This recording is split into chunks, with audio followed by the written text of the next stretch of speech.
Welcome to the Scared So What podcast. I'm your host, Dr. Grant Van Ulbrich. This is the show where we break through the fear of change and ask the question, scared? So what? Each week we dive into personal change management, coaching, and leadership for the future, giving you real-world tools, insights, and stories to help you lead yourself and others through transformation. Whether you're navigating change in your life, your career, or your organization, this is your space to learn, to grow, and to take bold action. So, are you ready? Let's move from fear to forward. Welcome to episode 9 of the Scared So What podcast show. This episode focuses on leadership and coaching within sales. We're joined with a very special guest who is the founder of In the Funnel Sales Coaching, whereby they focus to elevate B2B sales performance with the goal of improving the lives of sales professionals. He is also the host of the Selling Well podcast show and the author of Learn to Love Selling, the universal B2B sales playbook that's now available on Amazon. Hailing from the Greater Toronto area in Canada, it's time to meet our guest, Mr. Mark Cox. Hi, Mark. How are you today? I'm great, Grant. How are you? It's so nice to be on your show. Oh, thank you so much. Likewise, it's an honor to have you on the show. I was able to be on your show a while ago after I launched my first book, and you were such a gracious host, and I remembered you so well, and I couldn't wait to have you on our show as well to share with our listeners. Well, that's so nice of you to share, and we're going to look forward to having you back on the show. We got to get you back in there. Let's definitely do that. We have so much to share, don't we? Well, sure Mark, today's episode is all about you. And I want for our listeners, maybe you could share just a little bit about you and your exciting career. Oh, thanks, Grant. Well, the short story is, for most of my career, I ran sales organizations in either outsourcing companies or technology companies. And about 10 years ago, we founded this company In the Funnel, which was really dedicated to doing two things. Sales enablement consulting, where we come in to take a look at usually a mid-sized organization's go-to-market plan, and we make recommendations in a short term on how to dramatically improve sales performance. And when we started doing that 10 years ago, that evolved into a sales training company for sales leaders, salespeople, and then business development and sales development reps. So we've got two divisions to the company today. We love the work. We love trying to improve the lives of all professional salespeople out there.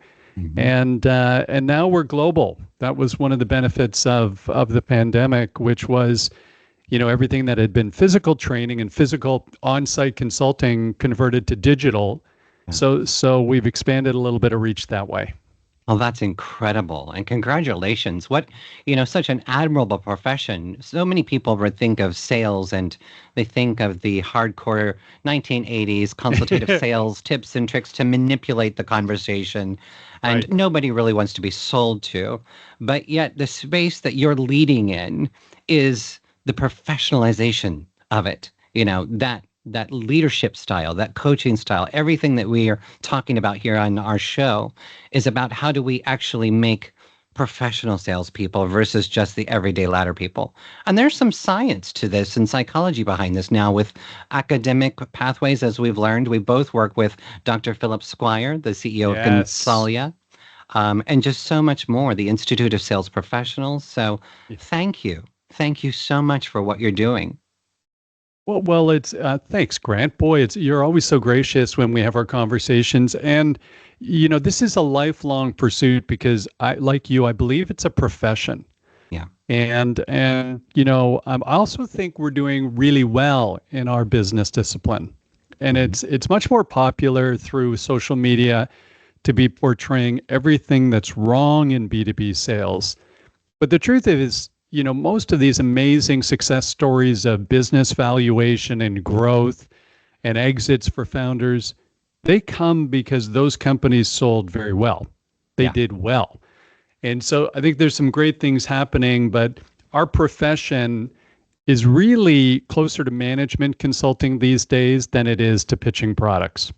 That's incredible. Yeah, you have to look at the whole picture of what we're doing, especially when Yeah. you're developing people. It's not just anymore how to go out and sell XYZ product. It is what is the whole business continuity, the relationship, account management, what is your actual Yes. role and function.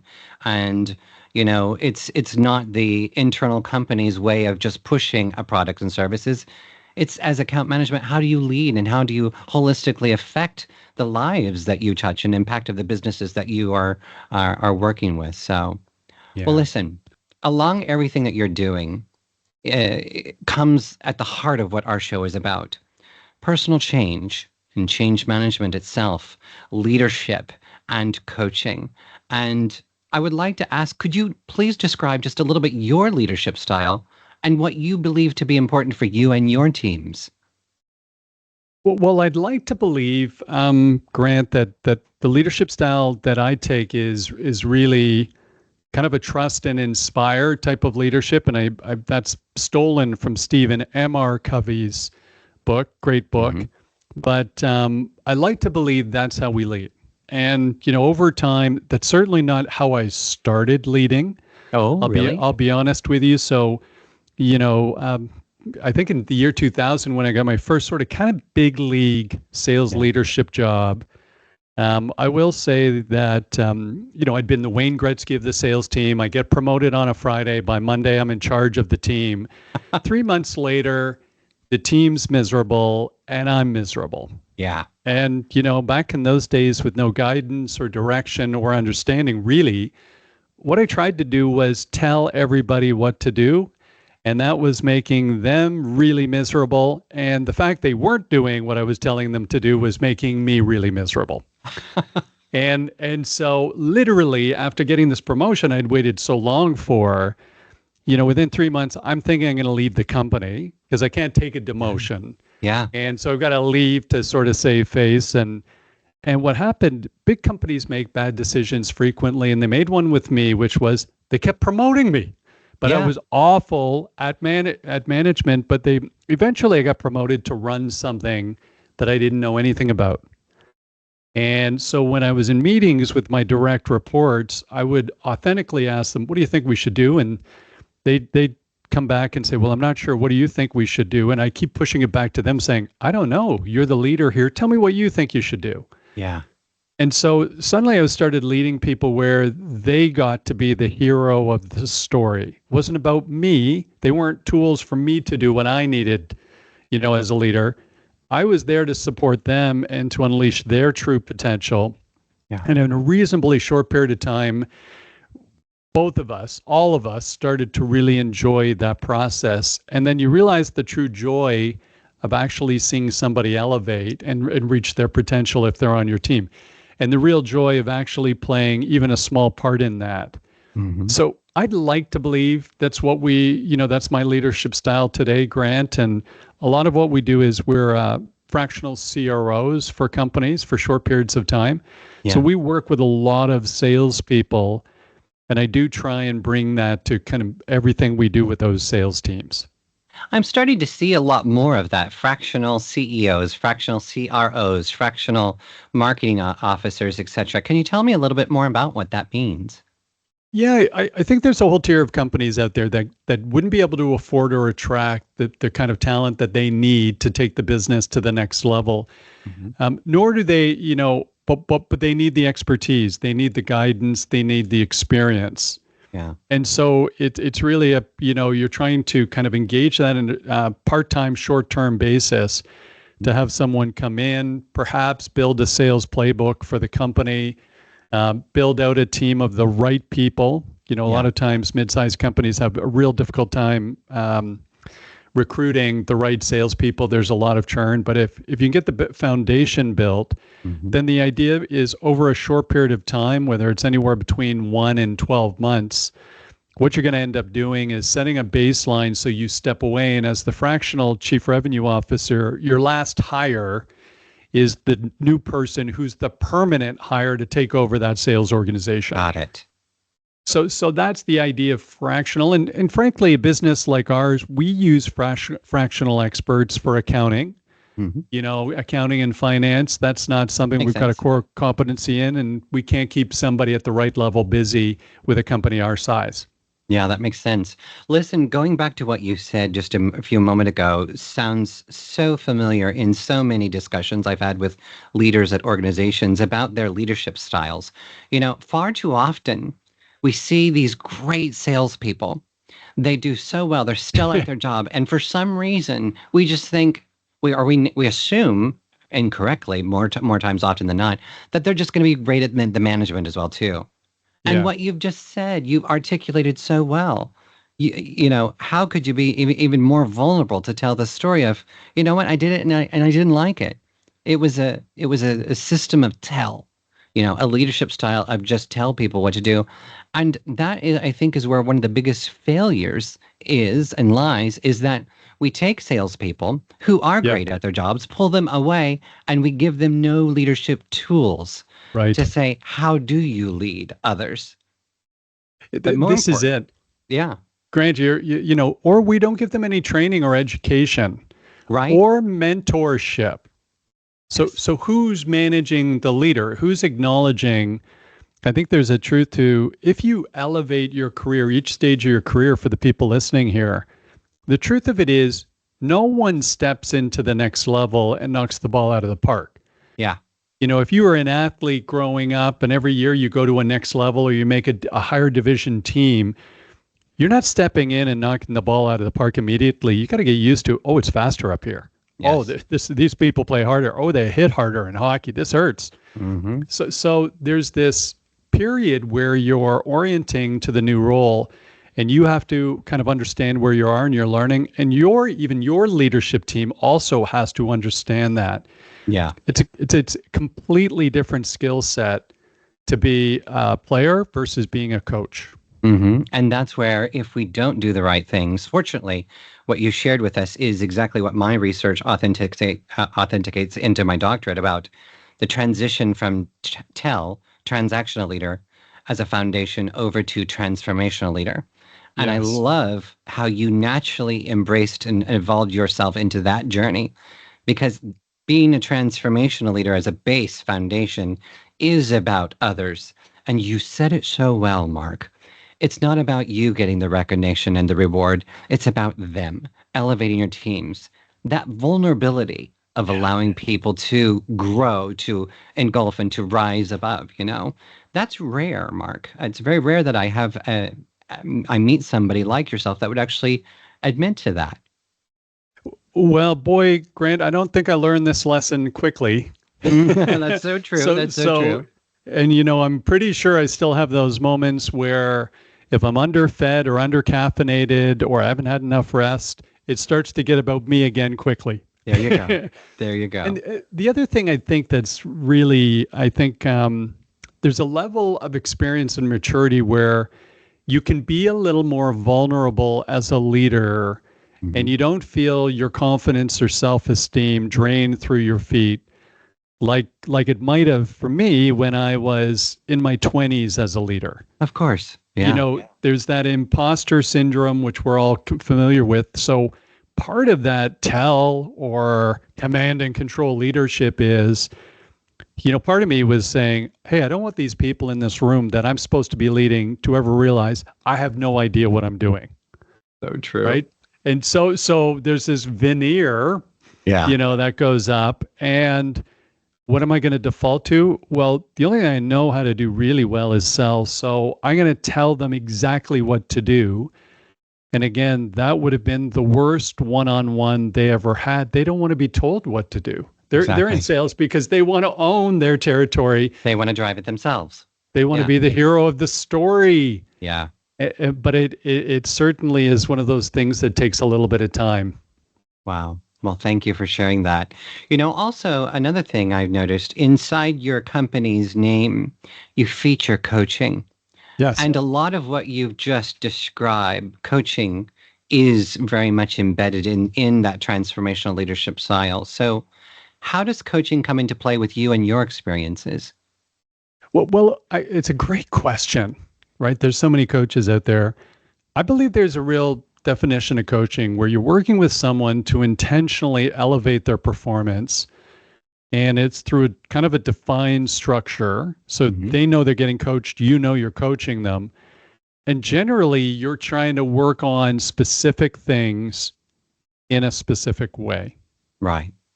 So just to use a bit of an example, I think the default for most leaders today is, hey, Grant, let's get together. We're going to have a one-on-one. I'm going to sit down with you for an hour. I think I'm coaching you, but what I'm doing is opportunity management. So I'm going, true. Hey, Grant, I'm sweating. And Call it out here. I'm sweating. It's the end of the quarter. Let me see your 5 best deals. Yeah. And we're going to walk through. And my quote unquote coaching is pure opportunity management because as a leader, I'm sweating. I got to hit my quarterly number. I think coaching is a little more where, okay, Grant, you and I are going to spend a day in the field. And I'm going to book it 2 weeks in advance and block it in your calendar. And I go, guess what? I'm going to fly into your city. I'm going to jump in the car with you for the day. Keep me busy. Yeah. I don't have to make it any more detailed than that. I don't want to just see your best accounts that love you the most. Yeah. But if I'm trying to work on, let's say, for example, we're having a problem converting first meetings into qualified opportunities. What I might do, Grant, is sit down with you for a half an hour before and say, listen, what are we trying to do in this next meeting? Right. And when we go to that next meeting, so we're going to do a call planner, I'm going to let you run the meeting. Ooh, nice. And I'm going to sit there. And if it goes astray or goes left to center, I'm not jumping in, I'm not fixing it, and I'm not taking it over because I'm the more senior person. Exactly. Which so many people do. People do. We'll finish the meeting. We're not running to our next meeting. We're going back to a coffee shop. By the way, if you're picking up an addiction here, that's accurate. I'm addicted. But we're going to sit down and we're just going to pause. And each of us are going to write down 3 things. What were 3 things we really liked about what took place? Yeah. And what were 3 things we do differently next time? And then we're going to share, but Grant, you're going to share first. Right.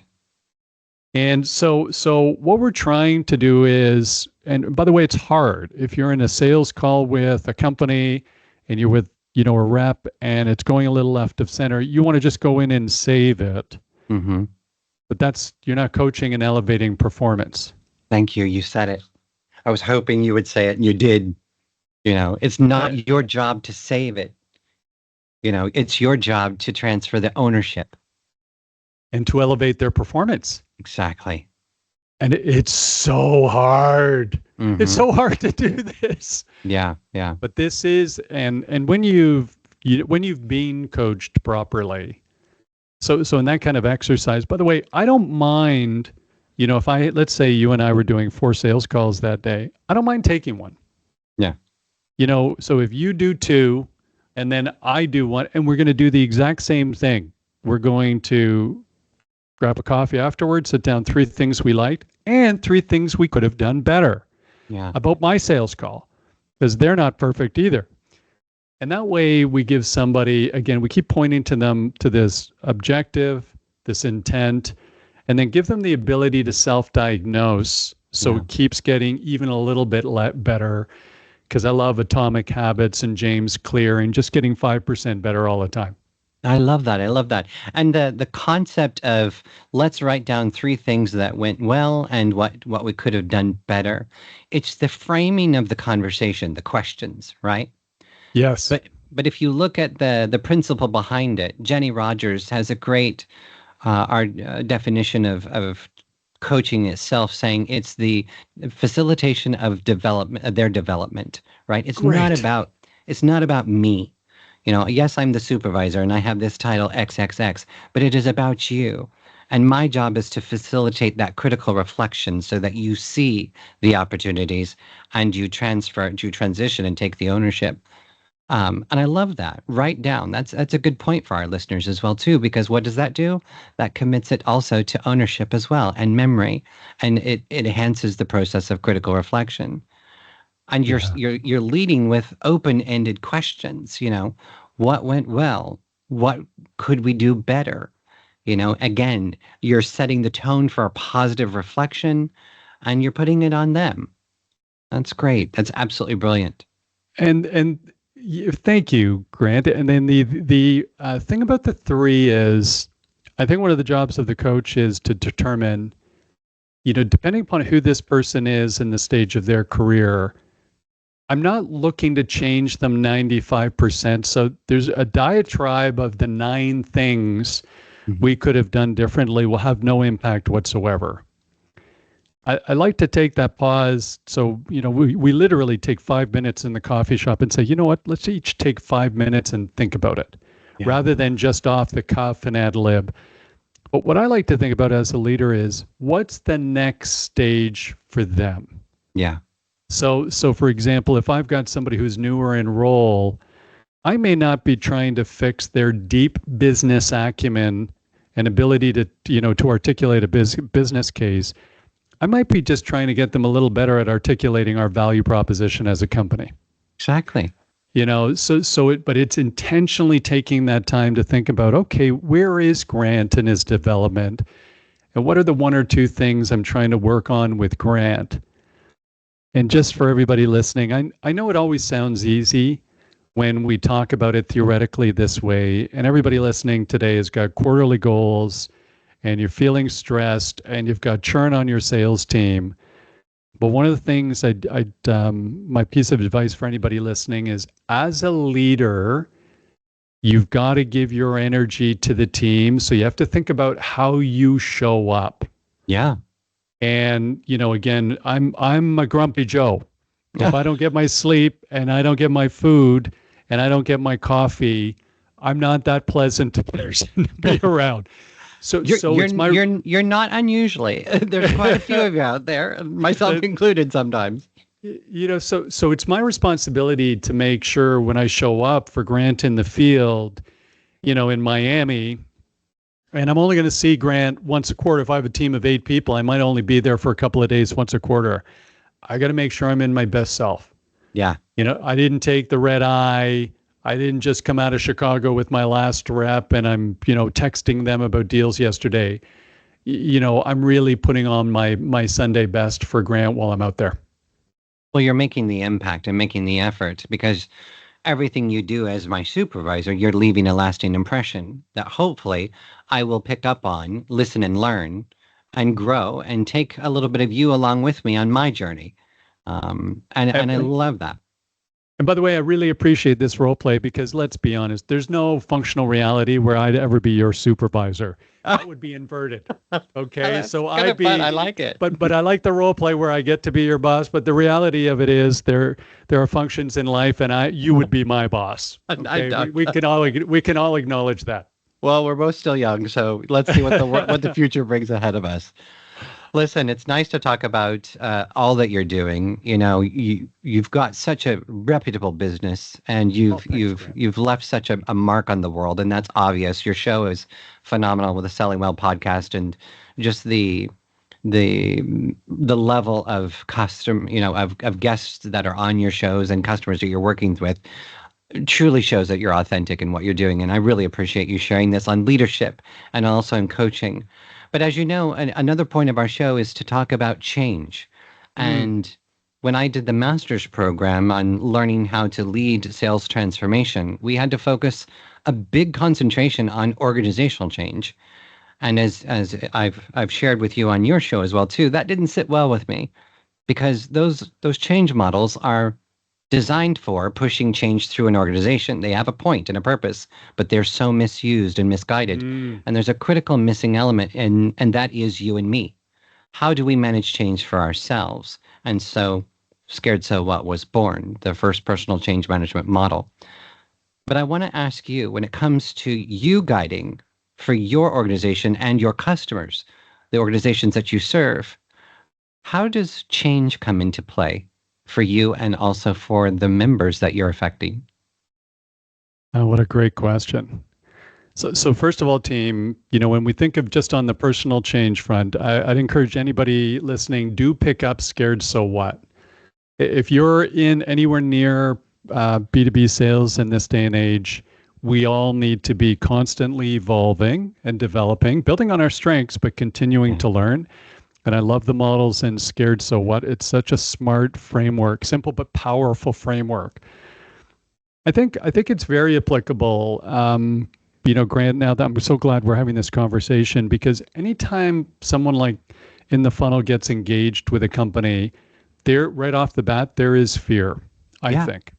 Because if you're part of the sales team or you're the current CEO or even CRO, you're feeling like there's this third party coming in and judging you. We don't do that. But it's the perception, isn't it? It is. Any consultancy coming in, it's that perceived notion. Yeah. Yes. So right off the top, it's we have to be cognizant of that. And there's certain things we try and do to alleviate that. And then the second thing, we are going to recommend change many times because there's a need for it. There's a call to action often when we're brought in. So if it's sales training, companies that are killing it bring us in for sales training typically. Yeah. But companies that maybe aren't accelerating growth as fast as they'd like, that's when they engage us for consulting. Yeah. So first of all, there's a call to action that everybody has to get rallied around and understand the why. Why are we doing this? Yeah. And why are we going to an outsider? Why are we not fixing it ourselves?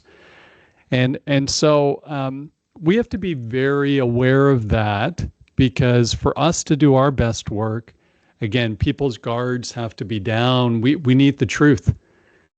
And to the extent we can, we kind of roll up the sleeves and let everybody know that none of us are perfect, including in the funnel. We're not perfect. And so the idea here is to try and leverage some experience and some expertise to be helpful to enable the organization to fix itself. Yeah. So it's not, hey, there's a white knight coming in. It's, hey, let's identify of the 9-10 things we could do. What are the 3 things we should do that will have the most bang for the buck? But your change management framework, I'm so glad we're having this conversation. I have to go back to it because we come across this all the time. And I think it'd be a good idea for our team to revisit exactly how scary it can be to have somebody like our company come into a mid-sized company. We have interviews with people.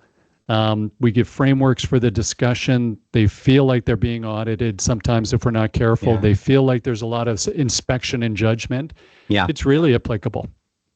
Well, there you go. And, and so many people that I speak with in their organizations, especially now where software as a service, so many different software platforms are coming into sales arena.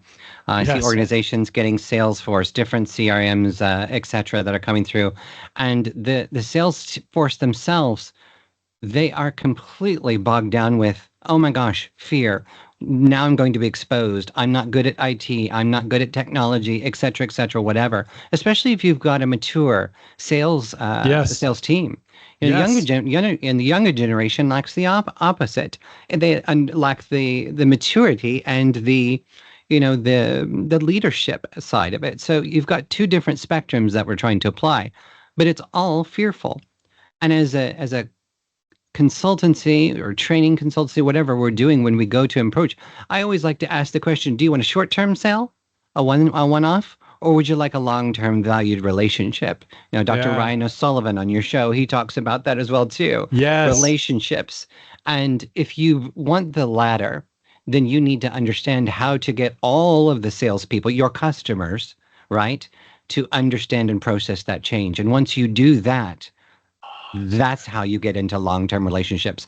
That's how you get renewals, right? Yes. Because the adoption was higher, the engagement was higher, the usability of your processes, your teachings, your systems were all higher. Yes. Try to go in one time and do a tail approach, and you maybe get just a one-term contract. You won't get the renewals. And it's amazing how people need to start understanding that. What a great framework for applying your expertise to the client. There you go. To the engagement, rather not just internally for our organization, but the clients we're working with. How do we impact lasting change? Yeah. And if we can do that, that's where they will see you back to Ryan O'Sullivan, as a valued partner, as a strategic partner. Yeah. Yeah. If you can make that happen. So it's so smart. Well, thank you. Well, again, I love this discussion with you. We're coming down to the wire. I've got two more questions I'd like to share with you, just because of your expertise, and I know our listeners will enjoy. Based off what we've just shared with each other, what would you say the importance of personal change, coaching, and leadership is at work? Personal change, coaching, and leadership. Let's start with personal change. Okay. For all of us today, I absolutely think we have to be lifelong learners. I just believe it. And maybe I may have had periods of my career where I didn't feel that way, Grant. Yeah. Mm-hmm. And where I felt like the organization was taking from me, and I knew what I was doing, and I was viewed as a bit of an expert. And I'd say it becomes unsatisfying pretty quickly. Yeah. So though it's scary to change, it's also invigorating to take on new challenges. And I think it was Dale Carnegie that had that comfort zone circle from, hundreds of years ago, 100 years ago, where you're trying to jump outside your comfort zone. Exactly. And so for us, I'd like to be the one choosing how to jump outside my comfort zone before the world makes me. But the world's going to make me. So I may as well get out there first. It's coming, right? It's coming. Leadership, I just think you have to be intentional today with the way you want to lead the team. So for sales leaders, I believe there's kind of three things you've got to think about. You do have to do inspection as a sales leader, but you've got to motivate and you've got to coach. And most of the stats will tell us that most sales leaders spend most of their time inspecting and then doing administration, which is not leadership. Yeah. It's very, very tactical management. Micromanagement, for sure. Which is the worst. Yeah, again, me in the year 2000 when that force, I apologize to that sales team. I'm sure people are listening. We all learn, hopefully. Hopefully. Finally, I think just on the coaching front, I'd really embrace, this idea of scheduling coaching. When we think of those three things we need to do as leaders, I think the problem with coaching is we think it can be ad hoc instead of booking intentional moments to be working with and coaching your team. And then having that calm kind of focus. I think that's another thing that's very difficult these days. But even having this conversation, Grant, I think we may have a bit of the cobbler's son problem, where the cobbler's son always has the worst shoes. Yeah. I think we're very good when we're working with clients and working with their teams. We're very intentional because it's front stage. Yeah. We've got our Sunday best. I think, if I was being honest and authentic here, I think when I look at the way we run in the funnel sometimes, I think I come in here as the crazy entrepreneur going in 9 different directions and make the whole thing about me. So one of the takeaways I'm going to certainly take from today's conversation, which is a real benefit for me, is just take a bit of a pause and find some time to think about how I'm working with the people on the team and how they're feeling like they're making a contribution and ensuring that they understand the contribution they make. Yeah. But it's that ego comes into play when, your face is on the company. You know what this is like. I do. Your face is on the company and your name's on the book and all those. It starts to feel like it's the Mark show. Mm-hmm. But the Mark show would not be nearly as good if we didn't have the team supporting us. So true. But you know what? The very idea that you recognize that, and the words you say, intentional moments. I love that. I think everybody in your leadership practice, if you can embed and recognize that, you have to be intentional in what you're doing. And it is moments that you're developing them. It has to be about them and their journey. Yes. That's just brilliant. Well, listen, thank you so much. A question that I'm always asking at the very end to everyone is, what is one thing of advice you'd like to give out to people about change, coaching, leadership, or just life? Wow, what a great question. How about it's okay to fail? Ooh, I haven't seen that yet. Yeah, so it's okay to fail. Yeah, that might have been the advice. It would have been nice for me to give my 25-year-old self. Yeah. That, hey, it's going to be okay. And, failure is just part of the path to learning Hmm. and, not to embrace it, Carol Dweck and growth mindset. It's not a scarlet letter. It's Yeah, just part of the process. So you're going to win some, you're going to lose some. We learn from losing the odd one. And so it's okay to fail. Just get up and keep going. I love that. And that's so empowering, right? Because we will fail. That is just part of life's lessons and life's experiences. But what do you make of it? And Yes. to your latter part, just get back up. How do you get back up? Find your ways to get back up. Yeah. Brilliant. Nobody's as perfect as they look on social media. Isn't that the truth? Okay. Amen. Well, listen, Mark, it's been wonderful to have you on the show today. Thank you so much. As always, you give such great wisdom, and I can't wait to see more episodes of your shows and your guests. And I hope for my listeners that you've listened and learned from Mark as well today, too. Any final thoughts, Mark? Thank you so much for hosting me, Grant. It's always such a pleasure chatting with you. And after this, we're going to send you a link to get you back on our show if you can make the time. Sounds great. Well, I look forward to that. And for all of you listening, if you'd like to learn more about Mark or his brilliant company, reach out and connect with him on his LinkedIn profile. I'll put the link inside the profile of this show today. So on behalf of Scared So What, thanks for listening. Thanks for joining us here on the Scared So What podcast. I'm your host, Dr. Grant Van Ulbrich. If you found any of this information insightful, well, give us a like and follow along. Make sure that you tune in each week for more episodes as we talk further about what is personal change, how do you manage it with Scared So what about coaching, and also leadership, and how all three of these tie together. If you'd like to learn more, then go to our website at www.scaredsowhat.com. Thanks so much for listening, and I hope that you come back soon.